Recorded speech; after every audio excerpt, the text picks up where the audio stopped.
Bueno, en primer lugar, indicarles que este trabajo proviene de un sitio que es una bisagra física, una bisagra geográfica y una bisagra simbólica en pleno Atlántico, y que tiene una relación muy directa con los dos espacios de los que esta experiencia, este experimento que les voy a contar, tiene lugar, que es precisamente los exilios desde África, que no voy a tocar ese tema, y los exilios desde América Latina. África por la cercanía geográfica a Canarias, y con América Latina por la enorme tradición de migración que hay entre Canarias y todo el continente americano. El origen del trabajo, y es un experimento, un proyecto, es si la construcción de discursos y agenciamientos empoderadores y emancipadores ante las experiencias del sexilio trans desde el museo. Es una experiencia que tiene como centro el Museo de Arte Contemporáneo de Santa Cruz de Tenerife y el museo entendido como un contenedor de narrativas hegemónicas, como locos de enunciación, a partir del cual se puedan visibilizar estas experiencias, las experiencias del sexilio trans, sin cosificarlas, que puedan interpelarlo sin que la autoridad de la tradición institucional intervenga, y finalmente que estas experiencias puedan intervenir en el espacio sin ningún tipo de censura. Este proyecto que les voy a presentar se llama The Trans, Fronteras, Cuerpos Trans y Contraarchivos de los Sures Globales, herramientas queer ante las experiencias del sexilio. Bueno, este proyecto comenzó en diciembre de 2019, se interrumpió en marzo de 2020 a raíz de la pandemia, volvió en junio-julio y estamos a la espera fundamentalmente de la última actividad, que es un diálogo entre Sayak Valencia y Rusli Som de Guinea Ecuatorial. Un diálogo entre los dos continentes, un diálogo entre dos realidades colonizadas, entre dos realidades que tienen, por así decirlo, un mismo proceso, que son los exilios trans, pero distintos contextos de movilidad y distintos contextos de obstaculización, ya me saldrá, estoy con las palabras, hoy estoy trabado, con los obstáculos que tienen estas personas al entrar, ¿no? Partíamos fundamentalmente de tres preguntas. ¿Es posible pensar el sexilio trans y sus violencias fuera de las articulaciones estructurales de los procesos políticos y coloniales de fondo? ¿Es posible evitar la exotización y conectar las experiencias de les desplazados desde los sures globales con las políticas heteroetnocis patriarcal de los países de llegada? ¿Puede, por última la pregunta, puede el museo convertirse en un espacio de narrativas múltiples e incompatibles entre sí a modo de contraarchivo? Estas fueron las tres preguntas eje sobre las que el experimento que unió,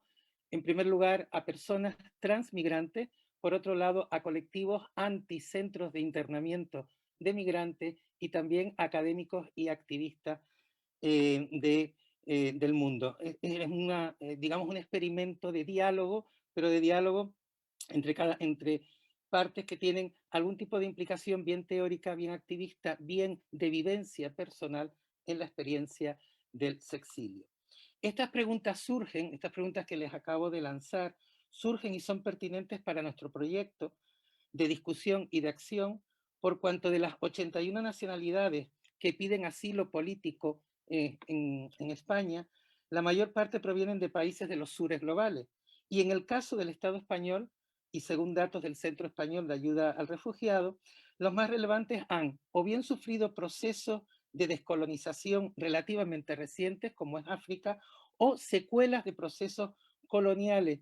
de larga duración, como puede ser el caso de América Latina o Abya Yala. Entonces, por países en América Latina, hay tres núcleos importantes de países de petición de asilo por razones de orientación sexual o razones de identidad de género, que son Venezuela, Honduras y El Salvador. Ya sabemos que Honduras y El Salvador, dentro de lo que nosotros llamaríamos geografías del terror, son lugares bastante hostiles a la presencia trans, a la vivencia trans. Y partíamos fundamentalmente desde que el 2007, en los principios de Yogyakarta, se reconoció el derecho a la libertad de movimientos y el derecho a recibir asilo, que en 2008 la orientación sexual e identidad de género es reconocida en los derechos humanos, y que en 2009 la ley de asilo española explicita la persecución por motivos de género orientación sexual e identidad de género. Y así nos enfrentábamos a un marco cronológico bastante claro a partir del 2009 para establecer cuáles son las violencias que sufren las personas trans, sobre todo, ya les digo, en este caso de América Latina, en su proceso de huida de esos países por culpa de la violencia transfóbica. Las experiencias de los cuerpos trans en la frontera era el punto de partida. Por un lado, porque la relación de los cuerpos trans con lo fronterizo, en todos los sentidos,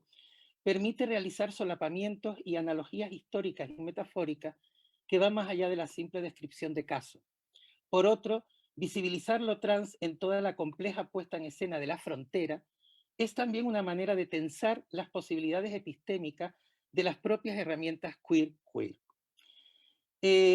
Fundamentalmente ya les digo que en este caso solo nos ha dado tiempo de trabajar con la frontera mexicana como escenario de todo ese exilio trans que proviene de América Central. Estas fronteras, por sus características políticas y geográficas, son territorios de una enorme ambigüedad, pues asumen la función, por un lado, de gendarme contra el sur global, pero a su vez no dejan de tener muchos de los rasgos de ese sur que intentan vigilar y controlar. Y dentro de las políticas de movilidad nos interesaba fundamentalmente los desplazamientos forzosos y los procesos de sexualización de la frontera a partir del fenómeno precisamente del sexilio. El tránsito fronterizo se transforma así en una fase más de los múltiples desplazamientos de los cuerpos trans y confluyen en esos momentos de la frontera el límite territorial, muchas de las opresiones, pero también muchos agenciamientos de las vivencias trans. Hay que recordar que nuestro proyecto trabaja fundamentalmente para rescatar todas las experiencias de empoderamiento y de emancipación, de apoyo y de ayuda que existe en la frontera. En lugar de trabajar un poco con el elemento de la victimización, queríamos precisamente poner en importancia los procesos precisamente de empoderamiento en esas experiencias. Partíamos de una serie de conceptos primarios que vienen fundamentalmente de la caja de herramientas queer, como sería binarismo, refugiados de género, transtestimonio, archivo contra archivo, desidentificación, alianzas, acompañamientos y políticas de afecto. Por otro lado, como estamos hablando de territorios que tienen una relación traumática con toda la maquinaria colonial, nos parecía interesante tener intersecciones con toda la cuestión de colonial y poscolonial, fundamentalmente con términos como racialización, exotización, interpelación, blanquitud, feminicidio y transfeminicidio. Pero el núcleo esencial será el concepto de diásporas queer. La diáspora no la entendíamos tanto en su sentido estático de traslado nostálgico de una comunidad de origen y toda su, digamos, todo ese bagaje que se trae de la comunidad de origen, sino en las relaciones que esa comunidad migrante, transmigrante, establece en y con los espacios y las comunidades de llegada. De ahí que las distintas experiencias posibles resulten en diásporas plurales frente a la homogeneidad del concepto en singular. El resultado de las tensiones de esa convivencia que tiene la migración, la transmigración como dispositivo de partida, va a ser la generación de identidades híbridas. Las diásporas, por tanto, se construyen en estos nuevos rumbos teóricos como una de las posibilidades contemporáneas del mestizaje, siempre en proceso y con rupturas y discontinuidades que conforman identidades culturales inestables. Interesan, por tanto, esas identidades, representaciones y relaciones que se construyen o que se van a construir en torno al encuentro y negociación, sin olvidar el peso de los elementos fundacionales u originales que cada cual lleve en su mochila. En su libro Transposiciones sobre la ética nómada de la filósofa Rosy Braidotti, relaciona esta nueva metaforización de lo diaspórico con el ubicuo concepto de la globalización. Cito: en la era histórica del nomadismo generalizado, la figura de la diáspora ha obtenido el consenso más difundido como expresión de la paradoja del desarraigo y la relocalización que están en el corazón mismo de la economía política global actual. En el orden mundial postcolonial, la diáspora afecta tanto a las raíces de los pueblos nativos como a las rutas de los sujetos itinerantes. Esto era precisamente lo que más nos interesaba de trabajar en estas identidades en diáspora de las que estábamos hablando, estas transidentidades en frontera. Y precisamente esta conformación de la diáspora como metáfora de comunidades híbridas y de comunidad y de identidad inestable, lo que hará que desde los estudios subalternos, postcoloniales y queer se haga un uso, creo que yo, muy creativo y resignificador de este término. A partir de esta discusión, con estas herramientas y con este colectivo de personas, surgieron 3 ejes de reflexión y acción. El primer eje afronta el acercamiento al concepto de frontera como instrumento ideológico esencial de los estados, primero, para la construcción de sus identidades nacionales, a partir de la relación metonímica entre los límites geográficos reales y la nación imaginada. Y por otro, la gubernamentabilidad de las poblaciones en sus posibilidades de movilidad. Y aquí sí que trabajaríamos fundamentalmente con Foucault. Para abordar este eje esencial, lo que hicimos fue precisamente trabajar con esos imaginarios migratorios que afectan ya no solo a las poblaciones trans, sino también a todo sujeto que migra, que es la representación aliada e híbrida del éxodo, la diáspora, la acogida, pero también la criminalización, la enfermedad, el muro, la valla, la caravana, la invasión, la seguridad y las identidades nacionales en peligro. Como ven, elementos que conforman fundamentalmente una imagen hetero, cis, etnopatriarcal, bastante eurocéntrica. Lo importante era precisamente ver qué pasaba en esa frontera sexualizada y qué violencias sistémicas y transfóbicas aparecían no solo en el lugar de origen y que obligaba a estas personas al tránsito fronterizo, sino también qué pasaba en el desplazamiento, todas las violencias sufridas durante el desplazamiento y sobre todo la invisibilización. Por ejemplo, uno de los resultados de este primer eje fue la invisibilización absoluta que hay en los informes y en todos los elementos que nosotros tenemos de las personas trans. Prácticamente no hay ningún tipo de informe que hable significativamente, que señale la diferencia precisamente o diferencie la experiencia trans en la migración recibida. Y esto creaba un dispositivo fronterizo, una arquitectura del dispositivo fronterizo del control de los movimientos de la persona que pasaba desde la deportabilidad, el concepto de deportable, que es un concepto que lleva a estas personas transmigrantes a estar siempre pendientes de la posibilidad de que incluso cuando han entrado en territorio puedan ser deportados en cualquier momento por su comportamiento, por su forma de ser o por las prácticas económicas en las que se insertan en muchas ocasiones en los países de llegada. Aquí tuvimos una suerte inmensa porque aparte del sociólogo italiano Lorenzo Gabrieli, tuvimos a un compañero mexicano, Miguel Lucero, el doctor Miguel Lucero, que es especialista en las caravanas de acompañamiento desde Tapachula hasta la zona de la frontera norte, un trabajo precioso. Teníamos también a una traductora que realiza las cuestiones de asilo político en los campamentos de Centroamérica, Esperanza Jorge Barbuzano, y finalmente a los colectivos que estuvieron en los centros de internamiento que también participaron con su experiencia particular. En especial una compañera que estaba en pleno proceso digamos, de transición y no se les permitió, primero se le puso con hombres y después no se le permitió tener acceso a la medicación necesaria para poder seguir su tratamiento. El segundo eje era precisamente el central, que eran las experiencias de las personas trans. Cuáles fueron sus trayectos, la espera, qué pasó en la espera en esa frontera y sobre todo los procesos bien de paso al nuevo territorio o bien los procesos de expulsión. Nos interesaba también dentro de las distintas reproducciones que se dan en la frontera de los mecanismos transfóbicos, por ejemplo, la trata y la esclavitud sexual o la dificultad de acceder a los tratamientos o a tratamientos defectuosos que en muchas ocasiones ponían en peligro la vida de las personas trans en la frontera. Pero sobre todo ahí nos encontramos con algo estupendísimo, que fueron las articulaciones de procesos de resistencia y de procesos de desobediencia desde el propio colectivo trans con ayuda de los colectivos locales, especialmente los colectivos anti-SIDA. Bueno, pues sí, aquí en el momento también tuvimos a una compañera fabulosa de México, que es la lideresa, una de las lideresas trans de Ciudad de México, que es Alexandra Rodríguez de Ruiz, y tuvimos a una compañera africana, Adriana, que venía de los campos del Sáhara. Estos son transtestimonios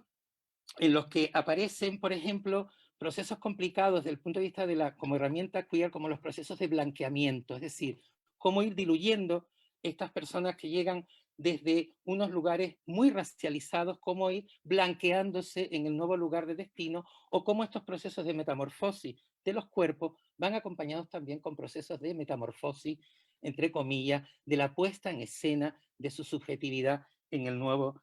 destino europeo.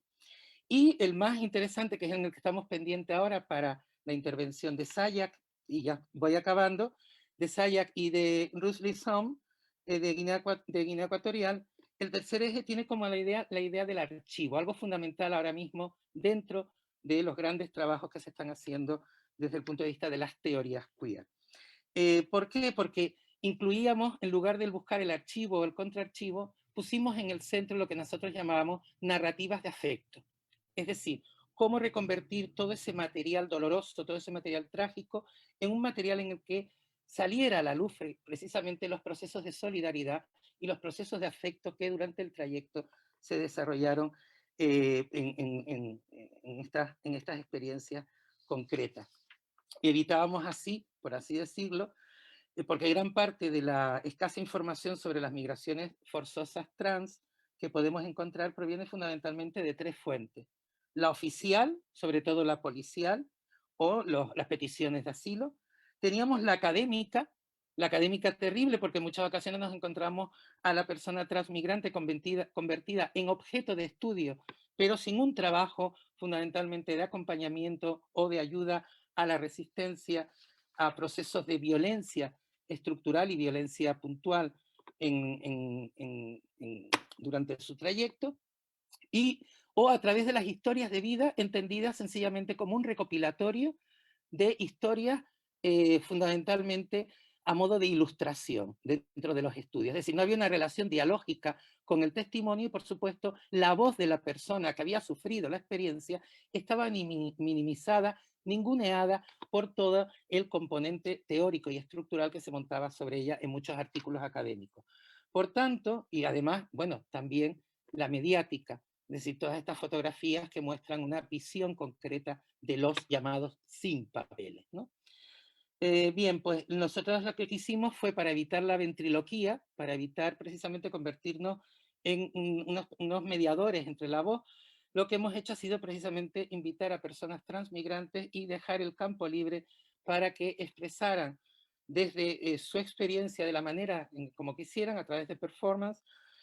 a través de relatos líricos, a través sencillamente de la primera persona, a través de fotografía de su experiencia anterior, que nos fueran construyendo una historia que en muchas ocasiones es tan inconexa como su propia biografía de migrante. Esa es quizás la más, quizás desde el punto de vista queer, creo que podría ser la más interesante como una renovación teórica, puesto que evita, por así decirlo, ya les digo, el peligro de la ventriloquía. Es decir, estamos hablando en muchas ocasiones desde la academia de personas queer e incluso nos etiquetamos como personas queer, pero luego somos incapaces, porque esto es una práctica muy lógica en la academia, de ceder el espacio a estas personas que vienen de fuera y que son los que alimentan en gran medida nuestros trabajos y estudios. Y por último, también este proyecto persigue manipular el museo como espacio en su triple sentido. Como contenedor físico en una trama urbana definida, trabajábamos mucho con el adentro y afuera del museo, como institución histórica con un capital simbólico que la define en la comunidad como creador, reproductor y archivo de relatos hegemónicos, identitarios, artísticos, prácticas curatoriales, etc. Esto diluía cualquier tipo de avance porque no había ninguna posibilidad de intervención, puesto que la voz no la llevaba el, el, la persona encargada del museo, sino precisamente la persona migrante. Y por último, problematizar estas tres presencias del museo durante las discusiones y confrontarlo a su vez también al museo como frontera de la representación. Es decir, también nos permitía pensar el museo como también un lugar fronterizo entre las representaciones, donde quedan cosificadas, pero a la vez generan canon, genera tradición y genera mirada. Bien, ¿cuál es el límite en los tránsitos del propio museo? Y sobre todo la pregunta esencial, ¿esta porosidad de este museo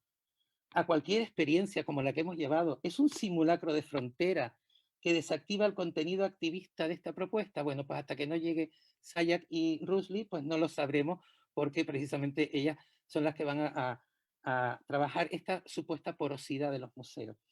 Y por último,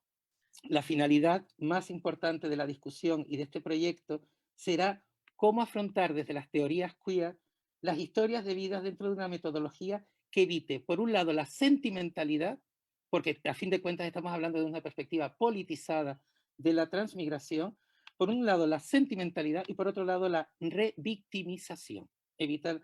es decir, unos relatos que ayuden a crear agendas y agenciamientos en la práctica y proceso de corposubjetivación de las personas trans. Esto es básicamente el trabajo que hemos y estamos desarrollando y en el que estamos renovando algunos límites precisamente de